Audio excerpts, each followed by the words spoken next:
we move on to the Carabao Cup. Andy Brassel. Carabao Cup, eh? Did you have a good slug of it last night? Oh, always. Yes, I bet you did. You're looking very bright-eyed today. It ended Liverpool 4, Tottenham Hotspur 0. 4-1 on Ag.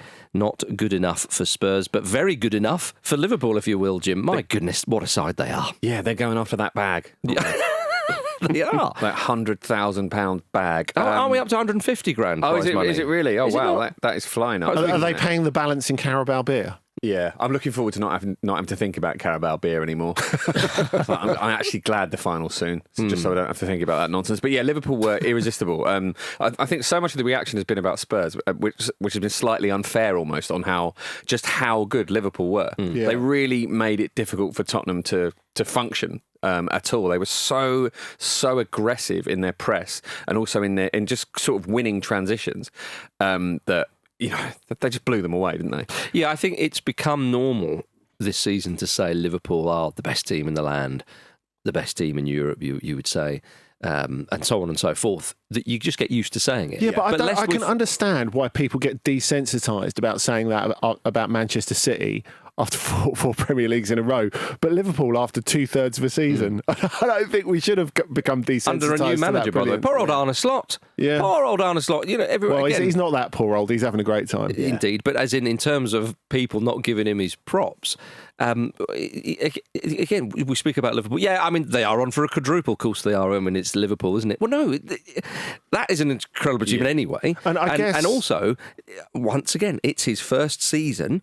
And last season they only won the one trophy, which was this one. And still, I thought last season it was a fairly it was a good season for Liverpool. And it's proved to be vital in what they're doing now. Yeah. Absolutely right. You can lay the groundwork. You can do all that kind of stuff, but you've still got to go in there and manage a big group of players in a league that you're not used to, playing in the Carabao and all this kind of stuff. My goodness, we shouldn't stop saying it, just how bloody good Liverpool have been this season, Vish. Yeah, they. I think the thing I found quite impressive yesterday is it'd be easy to dismiss Spurs and think we can just do what we do best and we'll just be all over you, and that probably would have played out. But I thought they really did a number on the best parts of a faltering Spurs outfit with the way they just completely shut down Bentancur. Like, one of the things that he's really good at is just ticking play along. You can tell when they miss him. Like, as I said, they've not been in great shapes, but he's someone who gives them a little bit of structure in the middle. And they totally cut him out to the point where, for the first time in a while, actually, he really seemed to be second-guessing his passes, which, when you're playing in a system that requires you to almost play on instinct and rather instantaneously, that totally cut them down to size. Spurs, they almost like a lot of the damage that was put onto them was self-inflicted because they just couldn't get out of tight spaces, in part because Liverpool was smothering them. But of course, a huge part of it was the fact that Mo Salah had one of his games where he looked like Prime Messi in the first half. Fancied it. I mean, he was unbelievable, absolutely unplayable, just running the entire game. And it seems sacrilegious to compare any footballer to Messi, but there have definitely been points of this season. There have definitely been points of this season where you've looked at Salah and thought, yeah, that's like him. That's the closest the Premier League has had to have in Messi. And it's not necessarily moments where he does a brilliant assist or scores a brilliant goal.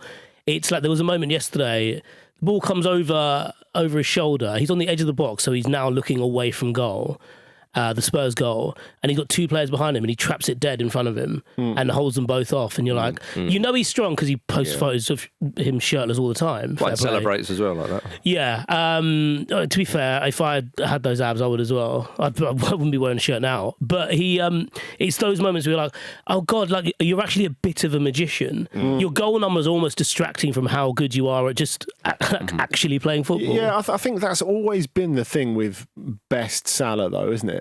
Like, you don't. I don't. When you talk about Salah, if you had to describe him to someone who wouldn't know him, I think great goal scorer wouldn't be one of the first things I'd say, because a little bit like going back to him again, Messi, it feels as if rather than him being like a cast iron goal scorer and the other stuff comes with it, it's almost like the goals are a byproduct of how brilliant he is. Mm-hmm. Yeah, he doesn't have I wouldn't say he has a great technique, but he has an incredible touch. You know, sometimes when he takes penalties and you're like, is this the first time you've kicked a ball? And he just drags it wide or, booms it over the bar. Or stuffs it in the top corner, Vish. Yeah, as he did yesterday. But his penalty record isn't actually that good for someone who's... Wasn't that the same as Messi? Yeah. Right, okay, yeah, there you go. All he needs is to take Egypt on an extraordinary World Cup journey and put all that to bed. Because on the international stage, he didn't miss one at the World Cup, did he, old Mess? Fair play. There you are, you see. I think we should start to rethink our thoughts on Messi. Well, Liverpool, another thing as well, I think that... Maybe this is just me, I don't know. You're still sort of a bit starry-eyed from the classic Klopp Liverpool sides, and it's you can call them a classic side without a doubt. And you think about that front three, which involved Salah, but Firmino and Mane as well. I know it was a few years ago now, and the midfield with Wijnaldum in there, and dare I suggest Jordan Henderson and Fabinho and one or two others. But you look at the strength and depth in this Liverpool side. I think that's maybe underplayed as well. I mean, McAllister, Diaz, Jota, Elliott, Kwanzaa all came off the bench last night. They have, probably the best squad in the league, you would say. I mean, Man City maybe, but maybe you would looking at their bench this season, you'd have to say no, wouldn't you? Yeah, I suppose so. Of course, they've got the best squad in the league. I mean, I know that sounds silly because you're right to say, of course they do. But even that, I think we didn't see it coming, though, did we? I think if we all sat down at the start of the season and gone like player for player, it's taken them a while to get there, isn't it? Yeah, the first sort of 7-8 games or whatever it was in the season, they kind of were just feeling the way around it. They were getting the results, but they've clicked, and there's no end in sight to this, really. It's and they don't even have to bother with the Club World Cup come the summer. But you look at if you look at every player in midfield and attack who started yesterday, apart from Mo Salah, there were question marks about every single one of them over the last year, 2 years. Was Gakpo really going to settle? It felt like he kind of had his time and might have been on the way out. Someone like Gravenberch, they started this season looking to bring someone in to play that deep line midfield role, and Slot just looked at him and thought, actually, you've got all the skill sets to do it, mate. You might as well do it. I think that's it. The context of it is quite important, because when you look at Richard Hughes coming in as the sporting director, there was a lot of angst from Liverpool fans on social media, particularly leading up to the season. Why haven't you signed anyone? Yeah. Why haven't you signed anyone? And now you look at it back. He was like, I was phoning it in, mate. That's why. you look at it back and think, well, what did they really need to do? Federico Chiesa. That's all they were missing. Yeah, there we go. I tell you what, though, I know we're getting ahead of ourselves. We're still in February, and we've got to talk a little bit more about this tie. But just glancing into the future, you talk about transfers and so on. This summer will be interesting because you know what it's like if they go on to win all these trophies, which surely they'll win at least 2. Then you do. It's not a rebuild, of course, but you have to keep things fresh. You have to keep people coming in. So I think the summer will be a very interesting time. But I back them to get it right. Look, let's turn our attention to Tottenham, because it was a tale of two teams. You have to say Liverpool were good, and you can't forget that, because despite how poor Spurs were, it doesn't take away from the fact how good Liverpool were. But despite how good Liverpool were, it doesn't take away how poor Spurs were. Agreed. I mean, to quote Jamie Carragher, he said it was never in doubt before the game. It's Tottenham. When did Tottenham ever win a big game? Now, quite damning words. But Jamie Redknapp said, I can't remember a team in my lifetime going down with less of a fight than what Spurs did today, not having one shot on target in a semi-final. I feel sorry for those players. I've never seen anything like it. You have young players, you're meant to protect them. I did feel sorry for old Kinski in goal. Yeah. But Vish, Spurs were desperately poor last night. Yeah, I felt a bit deflated watching that. I have no allegiance to Spurs. I have no bad will really towards Liverpool. But there was shades of that Champions League final between these two teams, and this was comfortably worse because we talked about Ange. Mentioning this, I always win something in my second season, and I'm a big fan of that kind of talk, especially at a team like Tottenham, where so much of the conversation, so much of the banter aimed their way is about how they don't win anything, and the only way you get out of that slump is almost, you do have to kind of talk these things into existence to a point, But yesterday was so bad because it was clear what they had to do. They were never winning that game by playing subdued. Their best results have come from essentially doing what they did in the first leg, being more engaging. But none of their players turned up. The passing overall was dreadful, as I kind of alluded to with my Bentancur point. Kulusevski was off it, in part because he looked knackered. He looked absolutely knackered. He's been asked to do so much. And I think the real damning thing, and maybe we can extrapolate this to the Champions League final, but Son shouldn't have started. He's not the same player anymore. And I think starting him, it reeked a little bit of Harry Kane starting that Champions League final when he was unfit.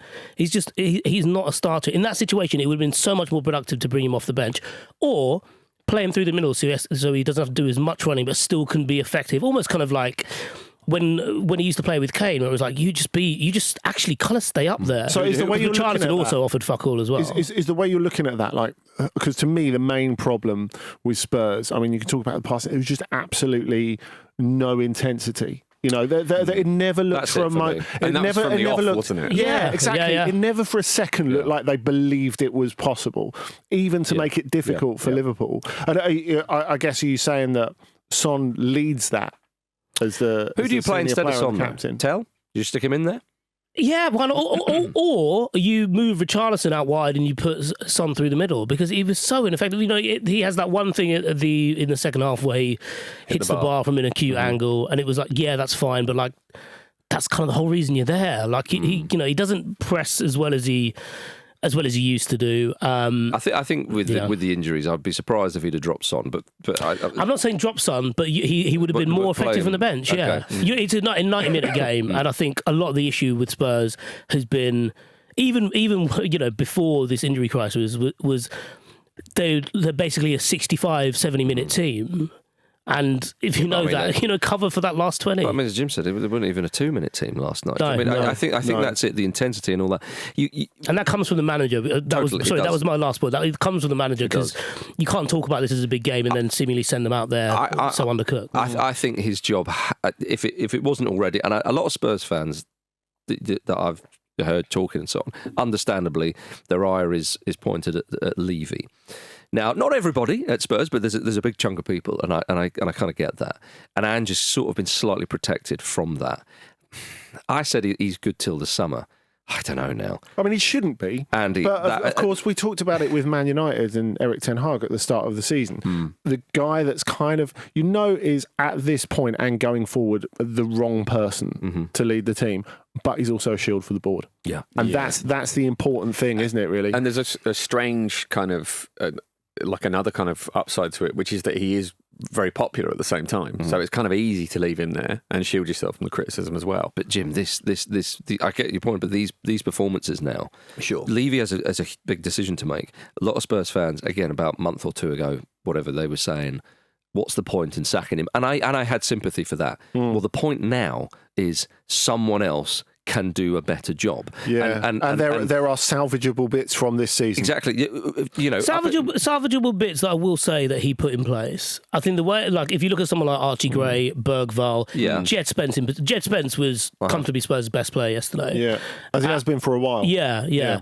I think a lot of that has also been put in place in him. But again, it's not to say that someone else couldn't take that on. Yeah, and Frank Lampard can say that about Chelsea with some of the young talents going through, but clearly it wasn't right. And you can be. I think Frank Lampard at Chelsea is a really good example because you can be the right person for a time, but that doesn't mean you're the right person forever. Yeah, indeed, and you give certain people goes. I mean, Manchester United had that with under certain coaches. Some young players. Solskjaer, yeah, exactly. Yeah, so you have that, but with Spurs now, the league, it's always beneficial financially and reputation-wise and so on to finish as high as you can.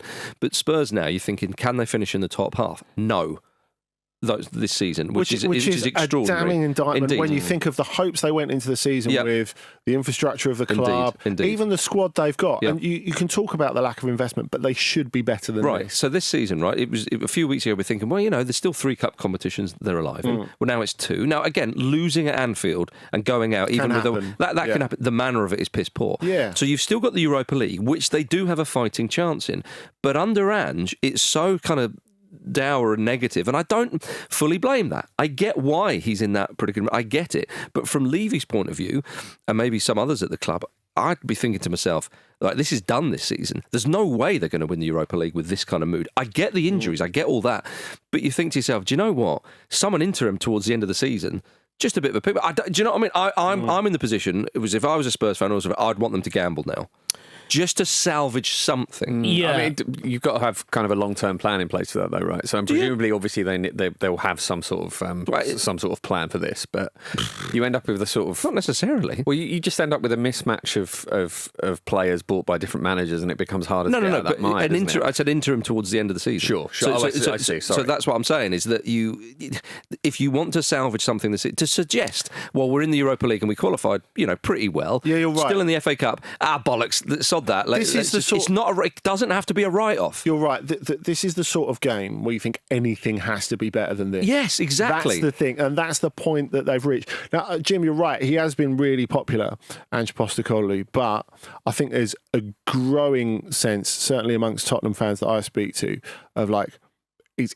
like reached his natural end point. He can't do anything more with what there is there. And he's not fully to blame for that. Postecoglou, I'd like him to say... I don't think they think that as well. No. I think Tottenham fans' view of it is quite nuanced. But I want to be fair to him, though, and you see what I mean? I'm not saying he's crap, get rid. No. I'm saying that the circumstances and all the rest of it, but quite clearly, right now, under Postecoglou, it's not happening. It's not going to happen this season. I mean, a lot of it leans into what you've been saying about Guardiola. He looks so fish out of water at the moment, albeit, with different objectives and at a different level. He's irritable, he's uncomfortable. He's not himself, really, is he, in front of the cameras and the microphones? And I think that's an indication of how far it's gone off course. Yeah, indeed. And you've got young players in there who, I feel like they're... I understand why they're playing, and I think by and large they've done well, and that gives people a bit of a lift and so on. But right now, with that non-existent intensity, strange tactics, strange all the rest of it, it feels like they're being hung out to dry. These are bad experiences they're having. Really the bad injury experiences. situation is an interesting one, isn't it, as well? Because we can't know for certain that it's because of them overtraining and because of the intensity, but there is a lot of noise to suggest that is definitely a factor in it, and that he has to take responsibility for that as well. Well, intense in training, but bloody nothing on the pitch. Well, quite. But that's like you've touched on the issue with overtraining there, haven't you? Yeah, true. Yeah. Like you could have spent all your energy on the training ground. Yeah. I mean, we might be talking about Ange and his job again come Monday. If they lose that game against Aston Villa on Sunday, the only thing you're keeping him on for is the Europa League. So yeah, it's all a bit bleak. But we do have the shit-off derby on a week Sunday. Spurs host Manchester United in the Premier League. So. The shit-off derby. True. Actually, maybe they're thinking, let's keep him in for that, and if he can win that, if he loses that, see you later. Maybe like both clubs come together as like, right, one of them's going to go by the end of this. Yes. Let's make sure it's yours. Yeah, that's very true. Well, as I said at the start, and as you may well know yourselves, the FA Cup fourth round is here. It's happening, everybody. It's going ahead without the replays, of course. Leyton Orient host Manchester City tomorrow at 12:15. Interesting. I mean, Leyton Orient's usually strong relationship with Tottenham was put under a little bit of strain this week as Orient manager Richie Wellens was asked about his injured defenders. Said, "I'm not Ange Postecoglou. I won't keep using it as an excuse." Well, he properly forgot himself there, didn't he? He did, yes. Also, the links... Was that mic on? The links between the club to the point where I think Leyton Orient have two loan players from Spurs. They do. Like, what are you doing? I know. I think Harry Kane was on loan there, wasn't he? That's right. I think he's done quite a fair bit of like charity stuff with Orient as well. Like it's proper like said the one thing you shouldn't say. Yeah, Spurs women play their home games at Brisbane Road as well. There's a big connection there. Well, Wellens apologised later that night, saying, "Their manager, Ange Postecoglou, is a world-class coach, and I want to apologise for my comments and wish Spurs all the very best for the second half of the season. And by the way, Levy out." He didn't say that last bit. But, so he was obviously quick to sort of go, oh dear. But you're right, goalkeeper Josh Keeley has kept 12 clean sheets in 18 games, and Jamie Donnelly has been pretty good in midfield for them, both on loan from Spurs as well. I'd love it if Ange just went, no more Mr. Nice Guy, we're taking them back. Worth pointing out, Josh Keeley scored a goal against Oldham, the equaliser in the FA Cup second round. They should really be recalling them, shouldn't they? Yeah. With that kind of form in front of goal, Jim? Yeah, at half-time, based on those comments. Nope. Did you say at the end of the statement as well, he wished everyone a belated St. Totteringham's Day? It's a bit much. Thought you might get a laugh from Jim with that. Well, yeah. So Orient, 6th in League One at the moment. They're the third lowest payroll bill in the league, so impressive stuff from them in League One. Can they do a number on Manchester City, Andy? I'm feeling like you're wishing it will happen, but you're perhaps thinking, I don't think. No, but the fact is that for the first time in several seasons, we can have this discussion over is it possible? Little scare? Can we have a little scare, maybe? Yeah, exactly. You want to wobble, don't you? And the thing is, I think you talked You about... want a nail on the forehead, don't you? Yeah, exactly. You talked about the disparity between how well Orient are doing and their wage bill at the moment. And I think that's particularly pertinent in League One, because we can talk about the difference between haves and have-nots in the Premier League or in the Champions League or whatever. It is as pronounced in League One as anywhere else. Yeah. So if you look at, say, the money that the biggest clubs and the clubs at the top, you look at the clubs that are around them in League One, Birmingham, Wrexham, Stockport, there are some absolutely huge clubs in there, and that's always the way in League One. You have clubs with massive budgets at the top who are paying players tens of thousands of pounds a week, and real tiddlers at the bottom. Yeah, it's an extraordinary league, really. So for them to be able to do this it's an incredible effort, and Richie Wellens has done a great job. They'd make a few quid if they can get into the fifth round, wouldn't they? Yeah, there we go. There we go. No money for a replay though, because there's no replay. No, just worth reminding everybody that Manchester City have spent £175 million on 4 January signings and this window. They'll have to leave one of them out though for the Champions League knockouts, because they can only register 3 of them. So perhaps they'll draw lots. I don't know what the situation is there, because clubs can only make 3 changes from their squad, which they used in the league stage. Yeah, Man City are favourites, but as we said, these days. Well, and also, presumably they're going to rest a lot of players, given that they play Real Madrid on Tuesday. Well, but so that's the reason why I think Man City are going to win. Are we going to see because they're going to rest a lot of players who haven't been playing well, who are quite stressed out, and they're going to play, like if Nico Gonzalez gets his first start, it sounds like he's good to go. They play Marmouche. They're going to play McAtee hat-trick. Yeah, McAtee as well. Like, so they're going to play players that we've been like. I think it was Luke who said the other week about McAtee, like play him. What is there to lose? You've got someone who's an energetic player. These are the players they're going to play. I don't really see it going well for Leyton. I know what you mean. I have to say, and I don't mean to sort of Gold Cup cliche here, they would be mad to play Nico Gonzalez in this. But bearing in mind they really need him. Imagine the optics of you put him in for his debut away against a third-tier team and he's not fit to play Real Madrid in the Champions League. Oh, yeah, I suppose. And the other side of it is, presumably, because they're resting players for Real Madrid, Casanov's going to get a go again. Like he's going to start from the off, and he'll be someone. Feels like a confidence builder. Well, yeah, I mean that could be definitely something that I could see them hammering down. And obviously, Orient have a really young, exciting team. Quite a few of them on loan. Well, I guess whoever gets left out of Marcus was saying they have to leave one of the 4 new signings out of the Champions League squad. So one of it'll be either Vitor Deis or Kuzanov who will miss out. And whoever isn't in the Champions League squad will play this probably. Yeah, fair. And get their reputation trashed after having a terrible first half. Yeah, well, we look forward to that. Coming up after this, Frank Lampard's Coventry are up for the Cup.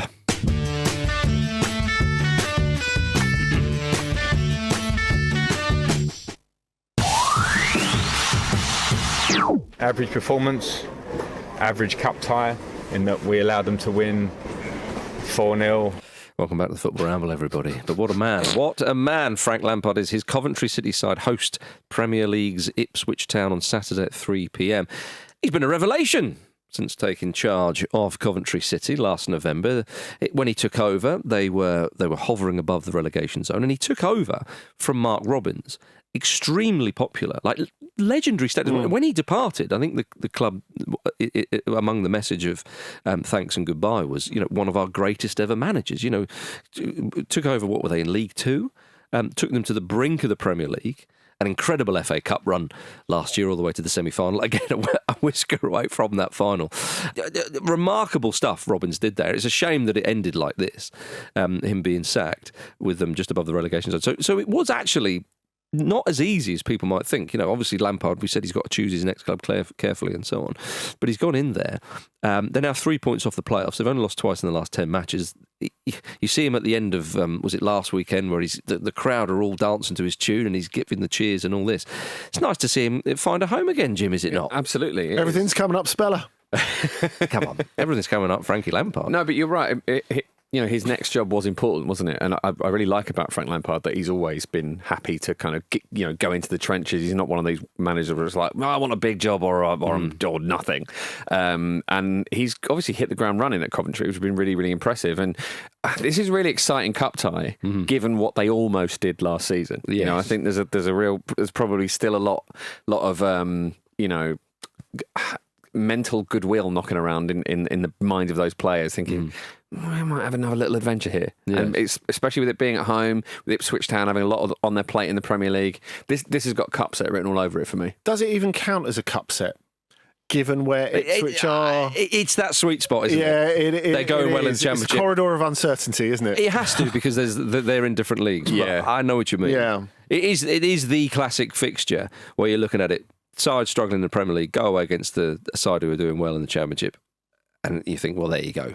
This is the one to look out for. It would do Ipswich the world of good and a bit of confidence to flex their Premier League quality. But as you have said, Andy, and a lot of people have made the observation that a lot of the Ipswich side, you've got a few like League One players in there, and they are a Championship side more than not. The standouts are Delap and Amari Hutchinson, of course. And if you think of the back end of last season, Ipswich got that vital win at Coventry on the way to going up, and the celebrations there were absolutely incredible. So they owe them, don't they? Maybe, but I think maybe like some of those Ipswich players who've been on an incredible journey in the last 3 years, by the way, or last 2 years, will maybe get to this and think, God, that was great.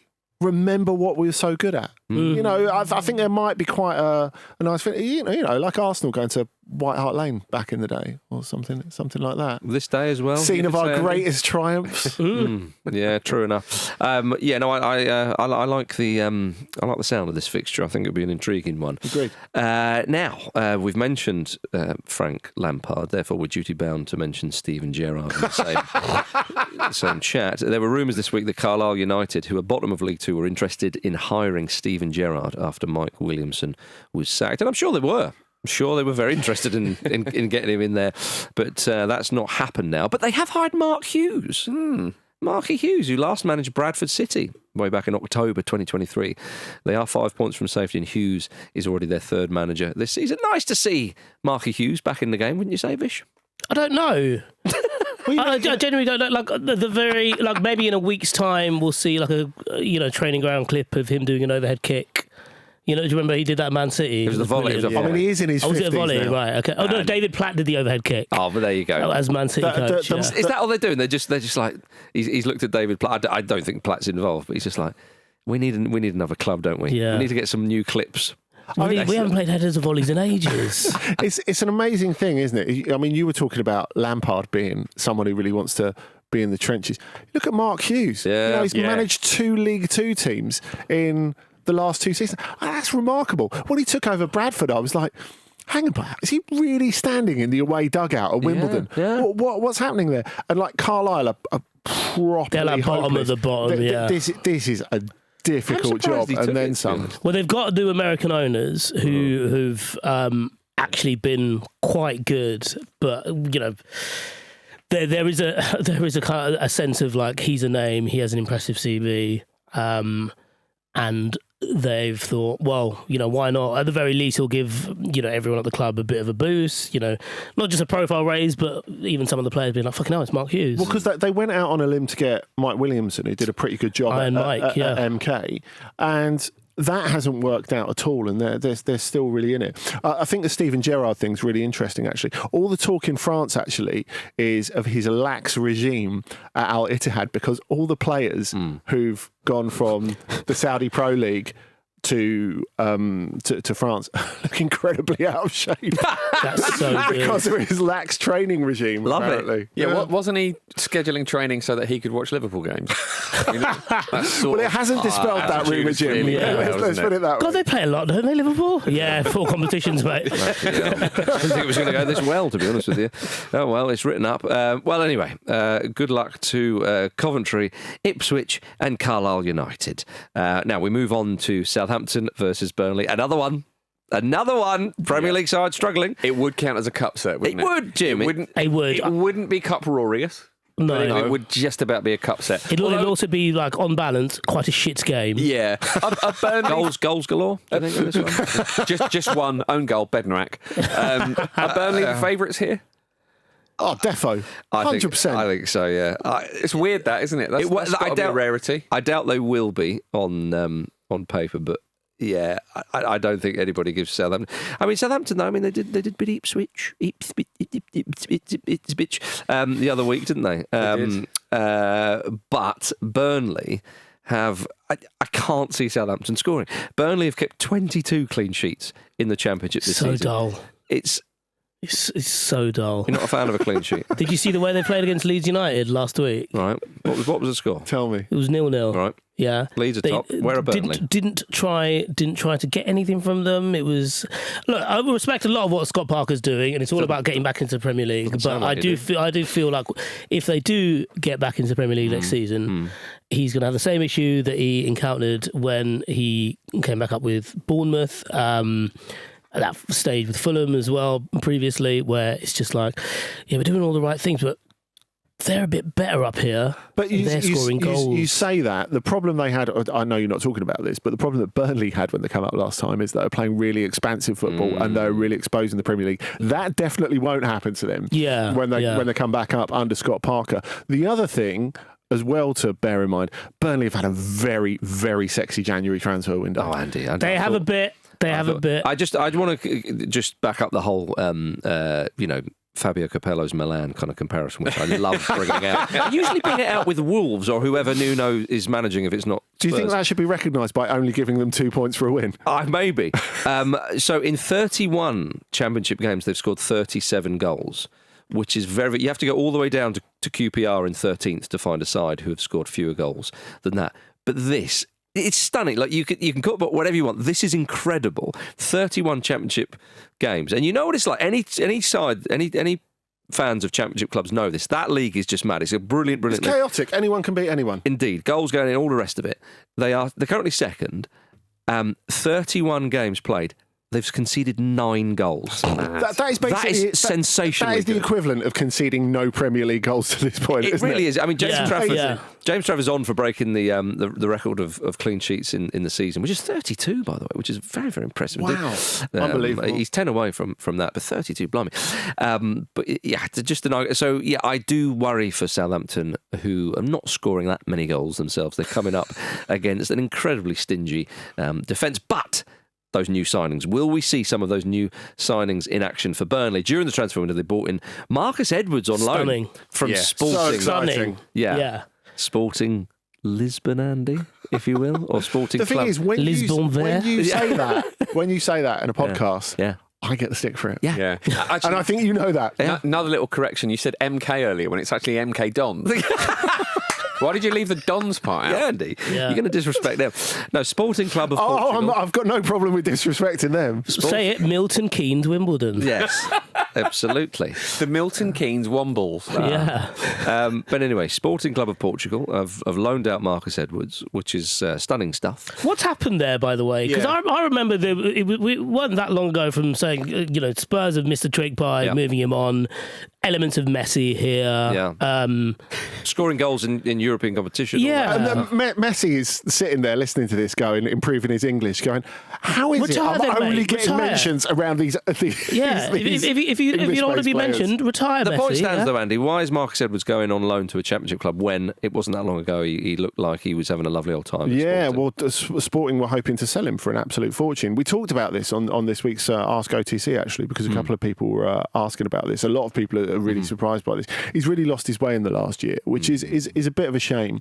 Obviously, Victor Gyökeres being the centrepiece of that team changes his role a little bit, and Francisco Trincao used to play for Wolves, of course, and Barcelona has taken his place because of that. But Amorim worked really well with him initially and really got inside his head, because I think the thing is, when you go to see him at Old Trafford soon. Exactly, when you go back to when he was at Spurs, Marcus Edwards under Pochettino, no one doubted his talent.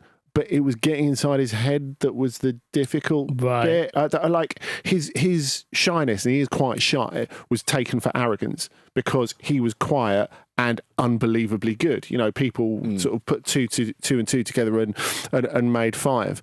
And You suffer from that a bit, Andy. yeah, something like that. And I think really he just needs. I think the fact that he said that Scott Parker really convinced me, that makes me think he's going to have a really good time. The ability is incredible. He's way better than Championship. It's a little bit like a different situation and different personalities, of course. But you look at Enzo Lefebvre, who's just arrived at Sunderland. Yeah. You've got a couple of players who should no way be playing in the Championship, who can really have a platform to do something amazing for their clubs there. I did like the Edwards introduction video as well. Was it the In-Betweeners one? The Friends one. Yeah, the Friends really one. good. Who was the In-Betweeners one? Somebody's in between. Oh, it was Charlton who did that. Sorry, yeah, the Friends one. When I saw this deal go through, just to touch on what you're saying, he's too good for the Championship. I immediately thought of Tarapte at QPR. Yeah, right. And I was like, that could be quite a fun end to the. I might watch Burnley now. Tarat was perfectly suited for the Championship. Yeah, That's now we can all agree. I know what you mean. Yeah, but Ashley Barnes also recently returned to Burnley for their charge to the Premier That's something League. we could all get behind. And of course, Burnley brought in the magnificent, indomitable John Joe Shelvey, returning to England. Talking about people who are too good for the Championship, my goodness. Yeah. Can he still do the pass? Because if he can still do the pass, I think we could all be He'll happy. be able to do that, Andy, when he's lying in his grave. Okay.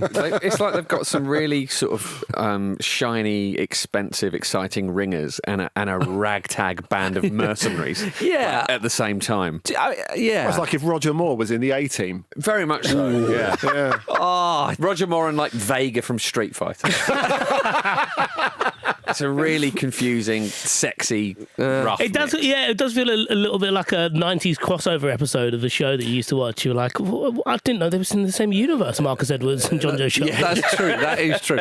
I wonder, though, with that impressive defensive record, could there be some disruption if they slot in John in front of it? Mind you, it's all about the forward. I think to unlock those goals up the other end, he could very much be the man. Do you think they're signing them so that the defence have can up their training in midweek?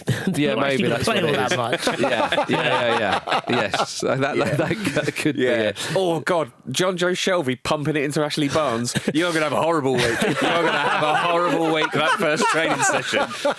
Yeah. He's trying to teach James Trafford a lesson. He keeps saying, look, you're too far off your line. Yeah. Okay? And Shelby will make Marcus, sure. I know you like the ball to feet, but he's peeing up to Barnes. You got to run onto the flick on, mate. Yeah.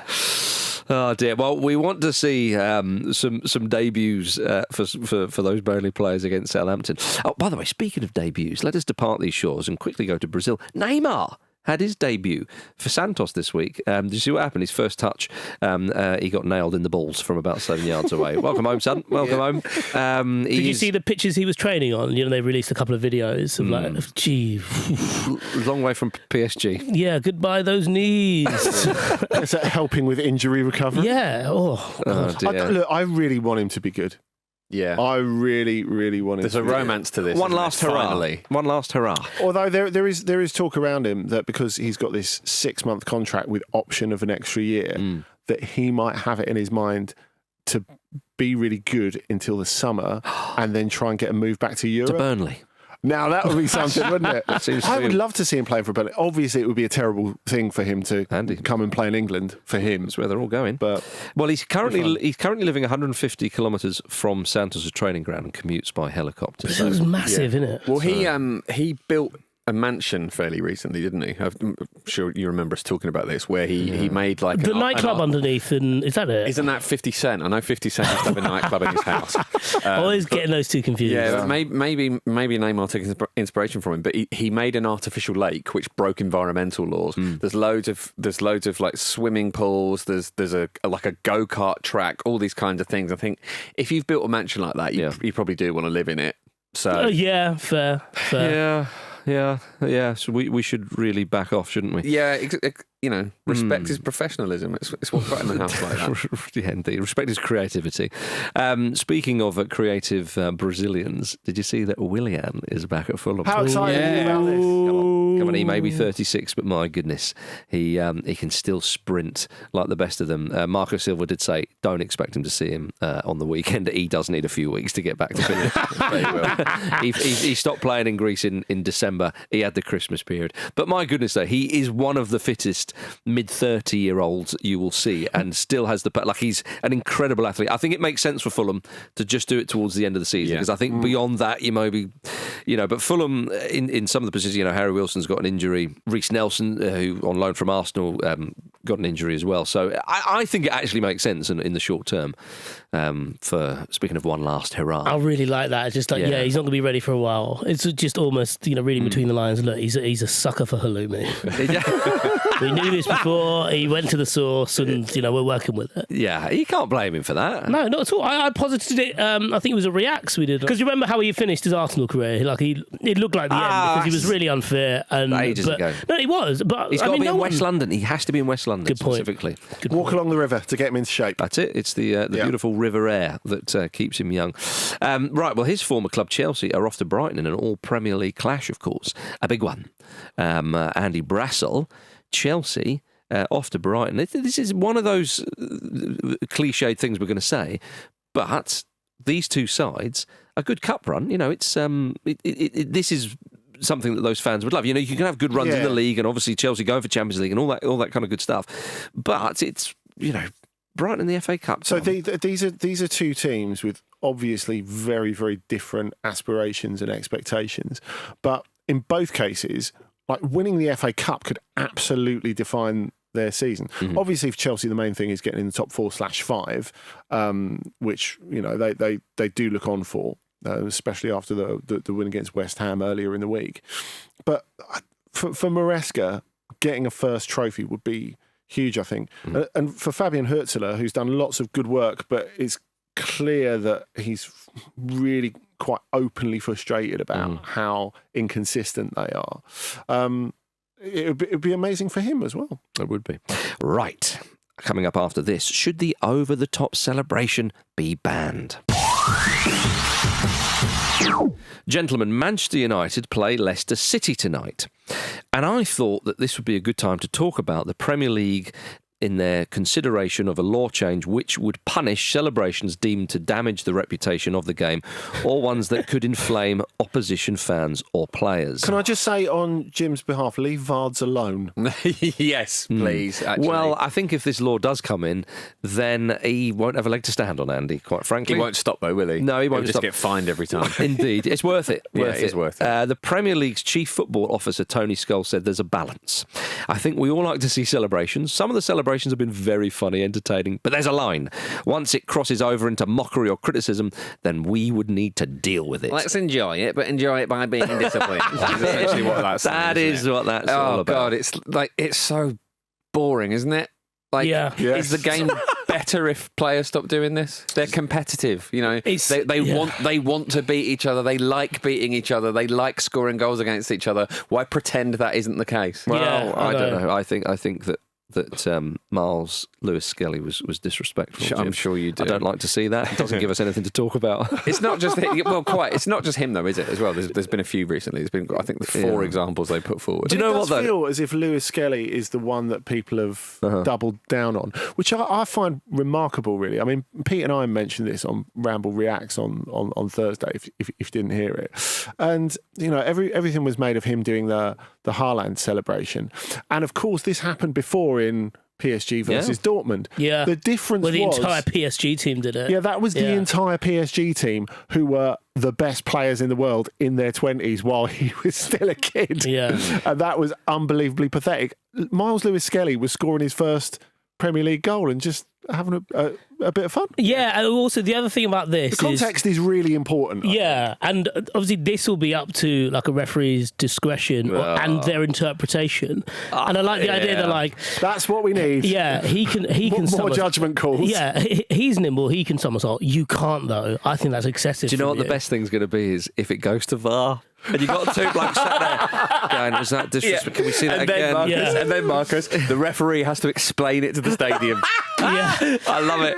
Poor referees. but then also like on like you could concede a goal against your team and immediately grass on the person celebrating, be like, Yep. no, that's a booking. But where did- I did that 3 months ago. That's my celebration, actually. Yeah, I like darts as well. No, where does it stop? So when Gabriel turns around and shouts at Haaland and goes, when they score, do you think, well, actually, but he wasn't the goal scorer? Well, actually, that's not excessive because he's a shithouse, is he? Yeah. So, yeah, maybe that doesn't count. I mean, that is Johan essentially- Wisser is celebrating before the ball's even kicked. I think that's disrespectful.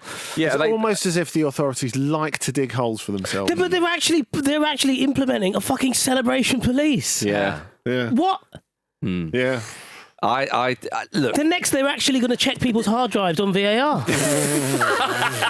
Like they've just like gone to the internet and have just plucked these things out. You know what? I do think that is part of the problem. I think the authorities now, be that PGMOL or the Premier League, it does feel like they sort of follow social media rage Yeah, a they've little all bit got and react to it. burners, It's like, yeah. Ignore it. But people on the internet are going to be extreme and they're going to be silly and they're going to be emotional. Just don't worry about it. The thing I don't understand is what the Premier League's chief football officer Tony Scholes said when he said some of them are funny or entertaining. Once it crosses over into mockery or criticism, But that's why it's funny then we would and deal with entertaining. it. But there's already these sort of things. So if a player like dives into the crowd, you know, the player will get a booking, right? And if there's I mean, I understand if you take it off, you're going to get booking. But if you had a message, all that kind of stuff, I feel like referees are generally already across this.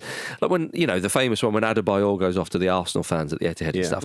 You know, like there's punishment there for that because you can see it's inciting people and so on. You don't need to go, Jamie Vardy though pointing at the thing and saying to the Spurs.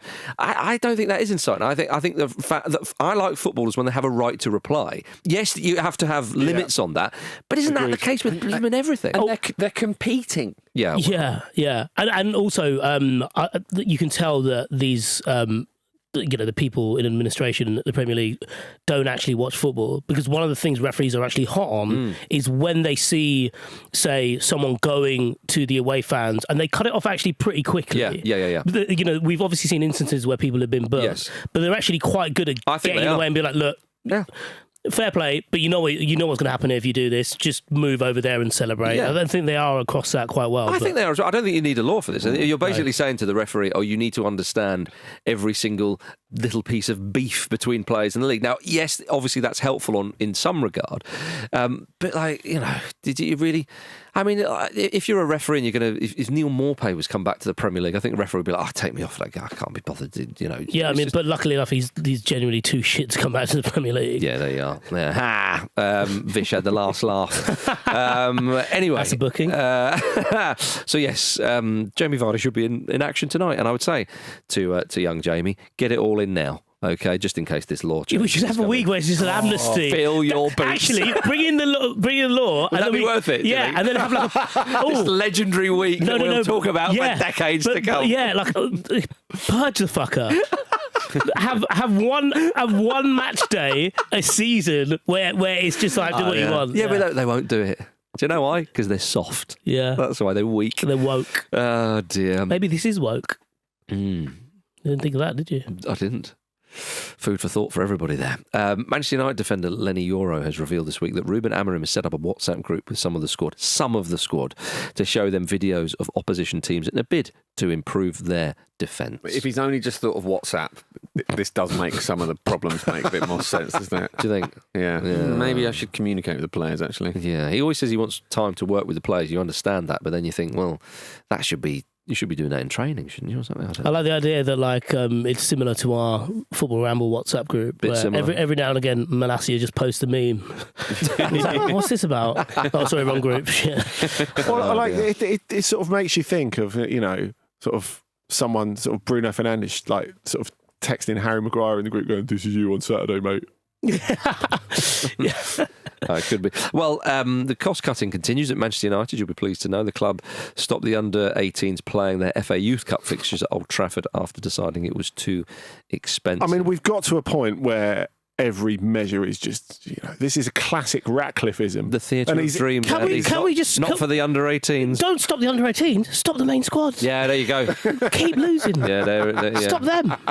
That would be a masterstroke. We're going to change our home ground for the senior squad. Yeah. See how we get on there. Yeah. Bad news for Manchester United, though. Genuinely, though, Lissandro Martinez will miss the remainder of the season after that ACL injury that he picked up on in their defeat to Palace. That is a damning one. It's obviously. horrid because he is the one player who actually fits in that 3-4-3 system. And also, if you are needing a bit of something, having a World Cup winning Argentinian defender who's up for the gives a fight, fuck, yeah. Scores the odd goal. He's exactly the Yeah. guy that you want. I mean, there are very few scenarios where I wouldn't want that.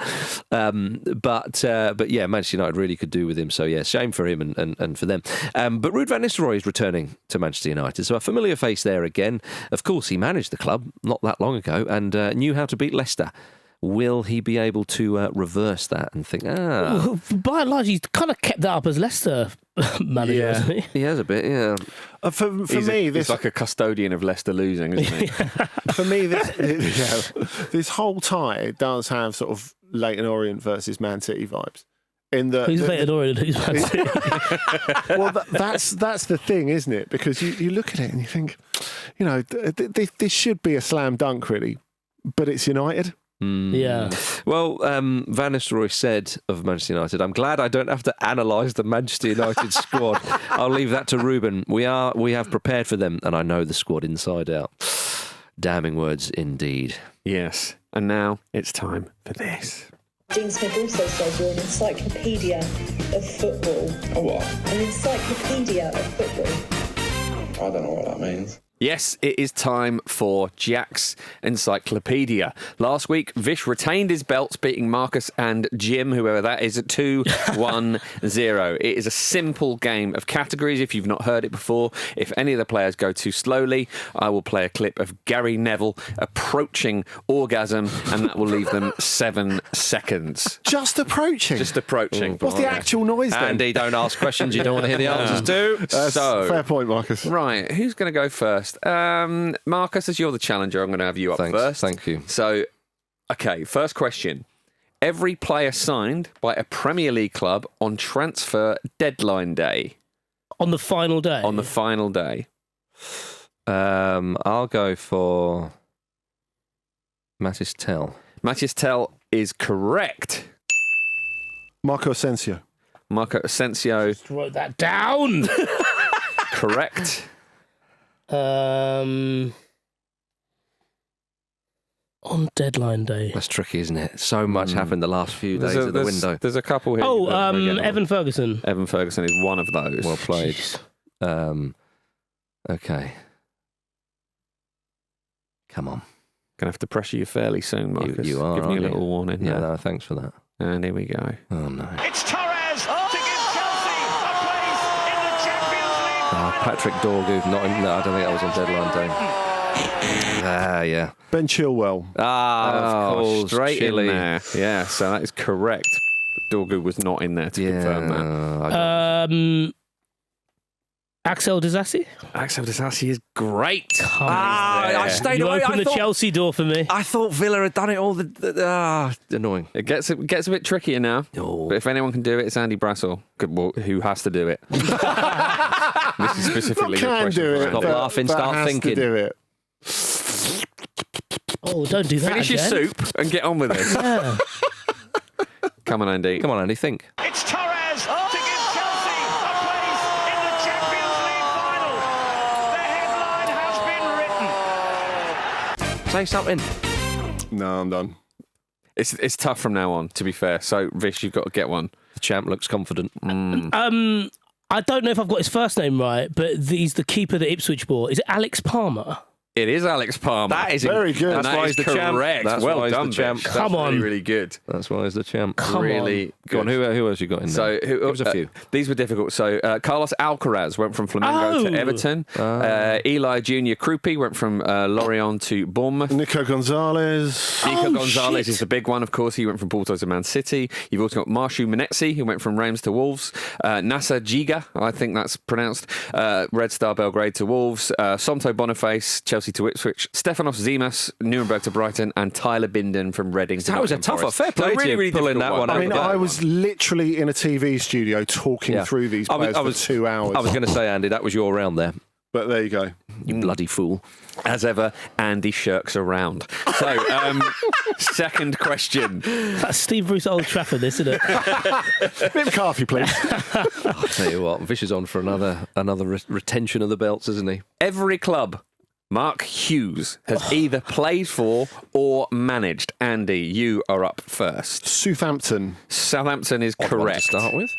Manchester United. Manchester United is, of course, correct as well. Chelsea. Chelsea, correct. Bradford City. Bradford City is correct. Man City.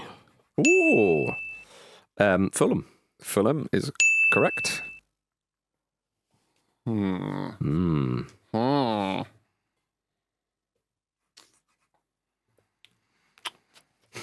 Got a decent number left. Mark Hughes, played for or managed. QPR. Nicely done. Nicely Yes. done. Very good. Blackburn Rovers. Correct. Barcelona. Barcelona, very good. Bayern Munich. Yeah. Absolutely. Play the fucking. Come on, Vish. It's Torres to give Chelsea a place. Carlisle United, do they count? They do. They Oh, very wow. much do. You got two left. Stoke City. Stoke City, yes. So, Andy, over to you.